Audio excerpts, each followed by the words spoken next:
Hi, I'm Donna Giroux, the Executive Director of CATV, and welcome to another episode of A Closer Look. And today I have with me David Briggs, and we're going to talk about the Briggs Opera House. Hi, David. Good morning. Thank you for coming. Oh, it's my pleasure. So I'm a bit of a newbie still into the area, and I see that you have a very established relationship with White River Junction. And so what I wanted to do is find out about how long you've been here. The one-word answer would be forever. Oh. And of course, the Vermont answer when they say if you lived here all your life is not yet. Oh, bump. Yeah, that's our state joke. Is it? Yeah, we love it when people ask us that. But White River is home for me. My dad returned here after having been born here after World War II to start a business and raise us as a family. And so I've gone away for education and professional track experiences, but for the most part, been here right along. Very cool. So what did he come here? What kind of business did he come here for? Well, he was a total upstart, too. He was born here, finished growing up years in Thetford on a farm, and he started from scratch, no formal education beyond good old Thetford Academy, but entrepreneurial in nature, and he started a gas station. In the summer, a restaurant in Fairleigh, and in the winter, a rope tow in Norwich. Ooh, I like the rope tow idea. Right. That's good. So White River was really his hometown, and it became my hometown as a result of that. And I can see you're very invested in town. Yeah, he doubled down on that because as a gas station operator, he evolved to retail in the form of an Army-Navy store and eventually a really fine men's clothing and sporting goods store, which is where Revolution is today. Mm-hmm. At that for 50 years, extending 10 years beyond his own life, where my mother bravely kept it going to get to the 50-year mark. And out of that, he had the opportunity to buy the building that his store was in, right where Revolution is. And with that purchase came with it a 7,000 square foot, at the time, unused space that had been the upstairs section of a department store called the J.J. Newberry Company. And it had been built as the Gates Opera House. So as we'll talk a little bit today, when I rejoined him here, that happened in '72. When I rejoined him here in 1984, I had the opportunity to produce a concert night that featured talent from the Prairie Home Companion, where I had become acquainted through my career track days, which included 15 years in St. Paul, Minnesota, and lived right across the street from Garrison Keeler, who was unknown at the time.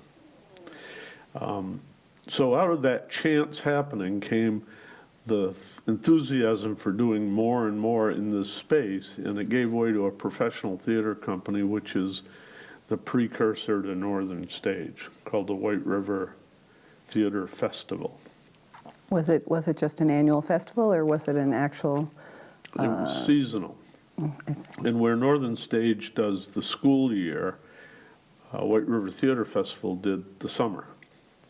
And then it was augmented in the winter by a music series called the Cabin Fever Music Series. And since you've now survived the great cold snap of 18, you know what cabin fever is. Oh my gosh, yeah. And music was one of the cures for that. We had a microbrewery in town called Catamount Brewing, and they stepped up and underwrote it and sponsored it. And it gave way to notable talents, nationally known talents. Great. Many of them from the Prairie Home Companion as well. But people like Patty Larkin, for example. And so it generated a lot of enthusiasm for the arts. In fact, it was at that time that other more significant venues, like the Lebanon Opera House, started realizing that the area could support bigger and bigger audiences, and it gave way to national talent coming to the Upper Valley in general. Great. So you really think so it's the Gates Briggs Opera House, or is it the Briggs Opera House? Well, the evolution of White River Theater Festival, and by the way, it was housed in a nonprofit called River City Arts. The pet name for us good old boy locals for White River was River City. River City. And it was sort of almost not complimentary. River City was rough and tumble and doubtful. I used it because River City reminded me of The Music Man and the whole Meredith Willson story. And we used to say, yeah, River City, we got trouble. Yeah.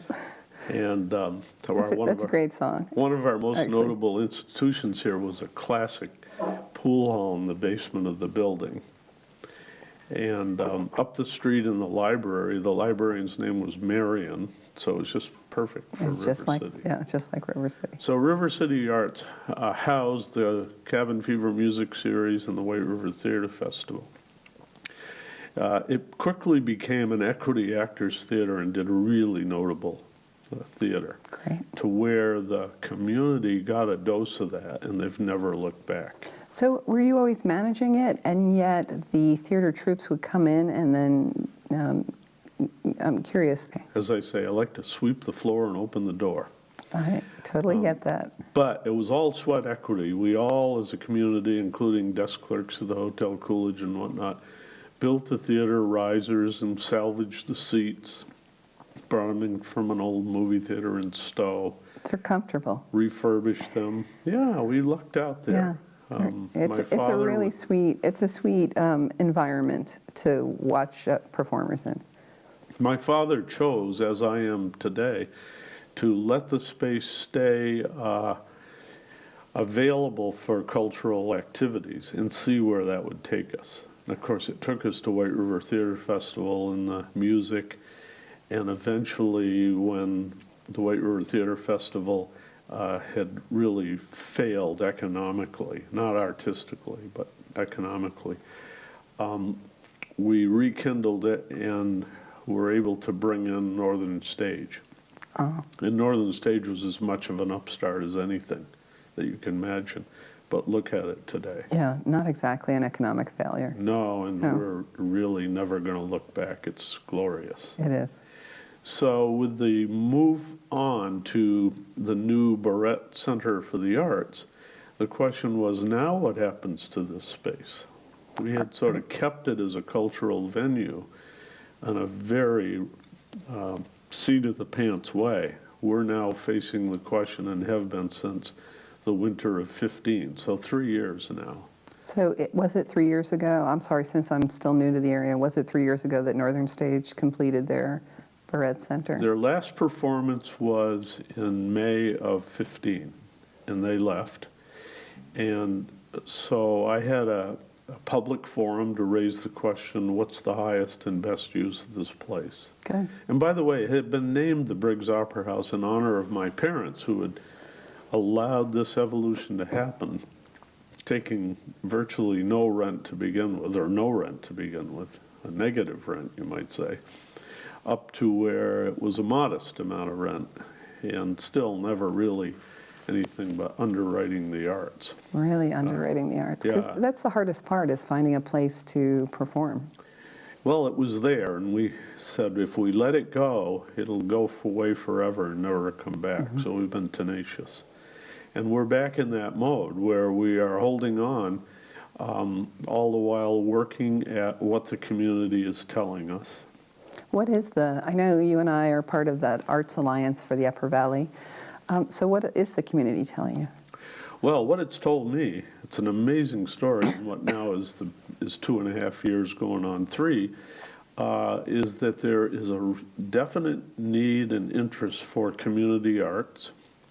It manifests itself in churches and town halls and satellite locations like Shaker Bridge and Artistry, bigger places like Woodstock Town Hall Theater and, of course, Lebanon Opera House. Not to forget the Dartmouth College contribution, and it's had churches and other places. in the new Northern Stage Center. It's been really incredible in terms of their ability to host things there. But what the Briggs Opera House represents is maybe an optimal size venue in a central location. How much seating-wise? How big of the couple of times I've been there and enjoyed performances tremendously this last fall, it seems very intimate. 245 if you count all the little ad hoc seats for ushers or other people that are squeezing in. And with a modified thrust stage, such as what we now enjoy at Northern Stage, lends itself well to community arts, full spectrum when you consider theater, music, dance, and film. When we get to film, that thrust stage cuts down the capacity, but it's still pushing 200. And most film events do well if they get beyond 150. And we've had any number of nights where 200 seats are filled with people looking at notable films. So very versatile, optimally sized. We need the bigger venues, like Lebanon Opera House is 800 or so. There are some notable acts and performances that we really need those seats in the Upper Valley. And then there's a lot of nights when we don't. Yeah. So we work well together. So I'm excited to find out what it is that you're doing now. I thought maybe I'd just show you a couple of visuals here. Please, I see you. I see you have some posters. Yeah. Show me your posters. Yeah, and these can show up on the screen later. But These are things that you did this year, or within the recent within the past. last 3 years. Oh yeah, well within that. But the one thing that I do produce annually is something that just came spur of the moment when we said, what can we do for the holidays in 2015? And we named it the Fa La La Holiday Review. Sounds festive. And what it is, it's a review of community performances with little vignettes of theater, music, dance, and film. Cool. And we try to make sure that the film is made or influenced or inspired by local forces. Cool. We've managed that. So it's sort of like a lovely talent show of all the community's talents. Yeah. I hesitate to use the word talent show because every little town can claim a talent show, but the Upper Valley's talent is a little bit beyond the norm. We're really blessed with it. We're very lucky because we invite musicians in to play, and I know Yellow House Media is going to start a show called Busker's Corner here, so we get to enjoy, and I'm quite impressed by everyone's talent. It's always a surprise and a delight. It's a combination I've experienced of talent, enthusiasm, commitment, generosity, and you mentioned Yellow House, so let's go to that. Oh, okay. Dave invented, among all the other productions he has done with us, the Briggs Opry, and using the name of the venue. Is that something he's doing annually? There's no pattern yet. Dave and I have been sort of learning as we go. Well, that performance was amazing. And with Jim Rooney and friends. With featuring Jim Rooney, who is a notable talent from the whole arc of folk music from the 50s on, has landed here, thankfully, over the last 10 or 20 years. Great. And he just represents so much of what's happening. It was an amazing performance. While we're on the topic of Yellow House, one of the series that Dave brought us was a group called Session Americana. And these fellows were just wonderfully talented. College classmates, all kinds of instruments ranging from the fiddle to the cello, but in sort of a folk rock genre that was totally accessible. And in your venue, it feels really intimate. And I used to live in Austin, Texas, and my annual pilgrimage to Austin city limits was to see Willie Nelson on New Year's Day. He would have his family perform.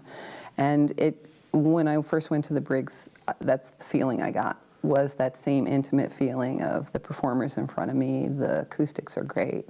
I really enjoy it. So glad to hear you say that, because the Austin City Limits model keeps playing out in my head as some of the high moments there. I'm not sure what it's evolved into since I was there years ago, but yeah, it's that sense of you're in a moment, it's amazing music, you're appreciating everything about the performance. It's very, very engaging with the audience. They're not talking about anything else but what's on stage. Yeah. I'd like to revert just back to the fa la la theory as a reflection of that. As I keep saying, theater, music, dance, and film, the theater component in this production is not dramatic theater, it's improvisational theater. Really? And we employed it because, A, the criteria of local talent and skill engages the audience in lieu of an MC. So in between more formal things like the beautiful ballet that's come our way from White River Ballet Academy or from the Upper Valley Music Center, they are the mortar between those bricks. And we don't have to listen to somebody, God forbid, like me trying to be an MC, when they can just spring forth and do their antics while the piano gets moved and, That's great. and the floor gets swept and everything else. And it demonstrates the wonder and the fun and the power of theater in its own lighthearted way. Good.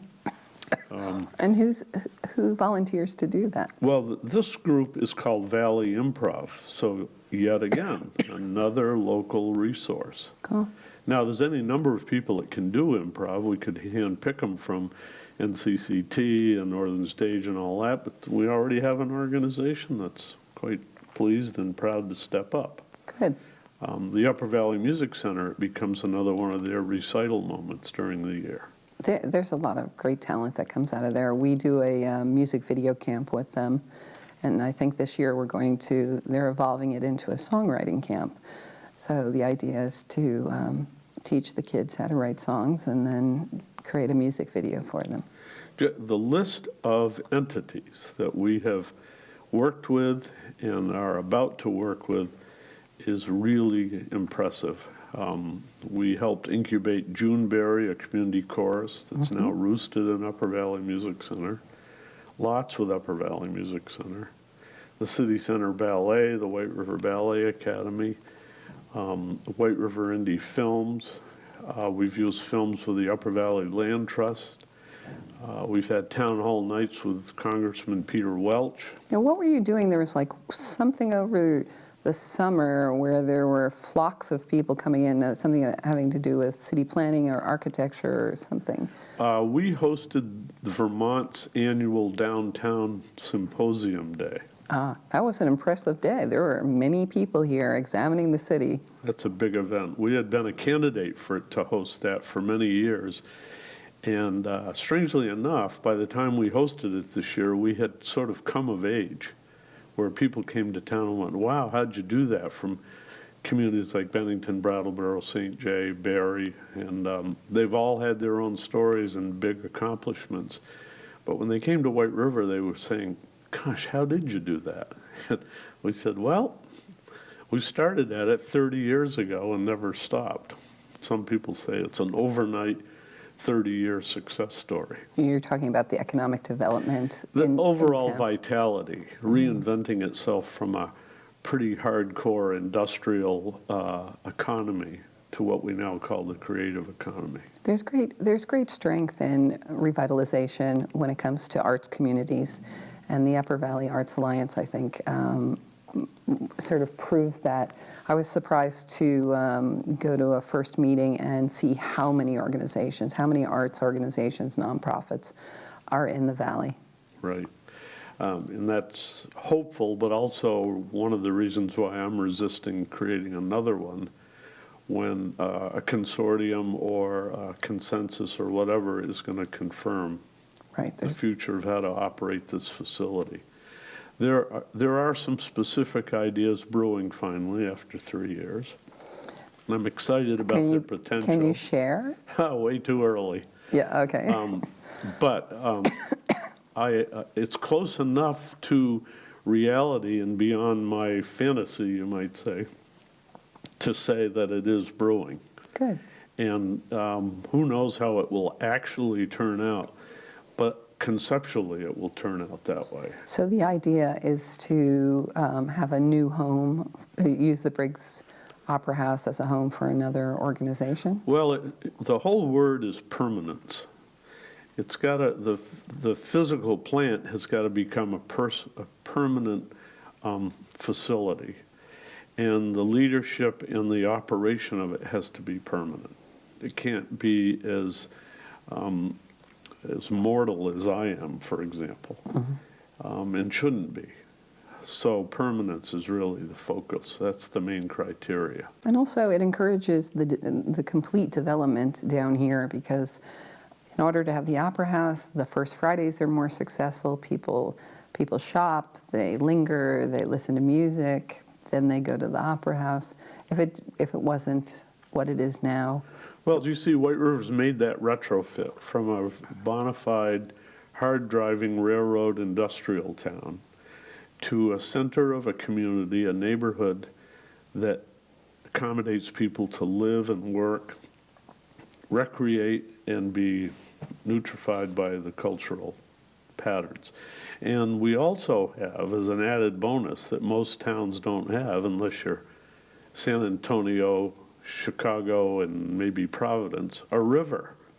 Yeah. And the river has not really been fully discovered, but it's glorious. It's definitely not, there's not like the San Antonio Riverside that, it would be nice if there was a little, yeah. But this is a Vermont version of the Riverwalk. It's more appropriate. We sort of look over and go, beautiful. Well, it's so natural and so accommodating for tubing, kayaking, swimming, wading. You can take your family to the White River on any hot summer afternoon and be real happy you did. It's just glorious. And it runs for miles, obviously up into the Green Mountains. Right. But it all comes to a nice end right here in White River Junction. I'll just tell you a little side story. I take hotel groups up the river on inner tubes and float them back to the hotel. That's very Texan. I mean, where else can you do that, right? That's right. So, Do you have a big hook? get 'em out? Scooping them over before it hits the Connecticut? no, well, we get them out before it does that. Yeah, But, that the could be river quite the ride. is wadeable. It's wadeable. And so they're not going to be swept all the way to Hartford, Connecticut if they're not careful. But those are just some of the components that make White River and the Upper Valley an amazing place. Great. I have to stress, Upper Valley, it isn't really about White River. This is another important neighborhood now in the Upper Valley complex. And we wouldn't be what we are without all of it. That's what they say about Vermont. You know, Vermont doesn't have the Grand Canyon or the spectacular components like the Mississippi River or anything else, but all together, It's impressive. it's appealing. I think more than impressive, it's just appealing. So I've got a couple more things I don't know. to show you. See, you're born and bred here. I would say it's impressive because I'm not a local. So, Oh, good. Yeah. So we're making- You know, the Quechee Gorge is when you walk along it. It's pretty impressive. That's impressive, but let me tell you, I was in a meeting in Boston this past week on the 21st floor. That means we're up around 220 feet in the air, right? Quechee Gorge is only 170. So it isn't impressive on the absolute scale, but natural beauty-wise it is. Yeah. One of the things we host every year is a couple of events with the Rack On Dance Studio, and these are the belly dancer What ladies. does that say? Shimmy-a-thon? A shimmy-a-thon, Wow. and that will occur again this year in April. Do you participate? I don't. I've got the belly. I'll do it if you do it. I'll catch up to you. I'll challenge. Yeah. Hey, I threw the gauntlet down. So, You're yeah, supposed to pick it up. You did. I'll think about it. So we like to say, or I say, we do everything from belly dancing to ballet, You do. and that's kind of it. And then I mentioned film. The White River Independent Film Festival has a wonderful festival every year at the end of Northern Stage's theatrical year. But we are kind of the ongoing incubator, if you will, of interest in acknowledgement of high-quality films by hosting White River Indie Film Festival events throughout the year. And Oh, really? We're looking at doing a lot more of that. So instead of just the festival, I know I talked to them, they were going to expand so that it was an all-year thing. That's right. Gave it a little bit of a whirl last year, and it was successful. They, like me, are working with very scant resources, personnel and otherwise, so we have to be careful to not burn out. Right. They are so substantial, and their background is in filmmaking. And Some very interesting people are involved. Oh, they really are. And there's so much to be said about and through film. So the tandem isn't just watching the film and eating popcorn. It's watching the film, interpreting it, and talking about it. It's got to be all of those components. And we can all watch all the film we ever want at home. But so why would you go to a theater to do that? And the reason is the reflex of the Q&A or the filmmaker or somebody that's been touched by that. Right. So Very powerful interesting. media. Media is powerful, isn't it? Yeah, Yeah. it really is. We're starting a new club, a girl empowerment club called Media Explorers, and we're going to explore the different types of professions in the media industry. And the media industry is so broad, I figure we'll be busy for a while. I think it's a bottomless pit. It is. Information and communication are the sign of our times. And that's what happens inside the box, whether it be the Barrett Center for the Arts, the Lebanon Opera House, the Briggs Opera House, and all the satellites. Excuse me. The satellites, as I refer to them, and I don't mean it condescendingly at all, are so vital because they keep all of these things brewing in a really thoughtful way, like Parish Players, or the Meeting House Reading Series in Canaan, artistry, Damon Hall, the churches, the Thetford Chamber Singers. The list just goes on and on. Well, I know that we're running out of time. I'm excited to see what you're going to be doing this year in 2018. So keep us posted. We'd love for you to come back on a closer look and take a closer look at this season. I purposely didn't get much into the calendar today because I typically start everything I do with the history. So I'd like to come back sooner than later. I would love that. With some real content. Thank you, David. Thank you, Donna. All right. And so we're going to close. Come back and talk to us or watch another episode of Closer Look. We're always looking for guest hosts. If you want to come on and host an episode, we'd love to have you. Just join us at CATV.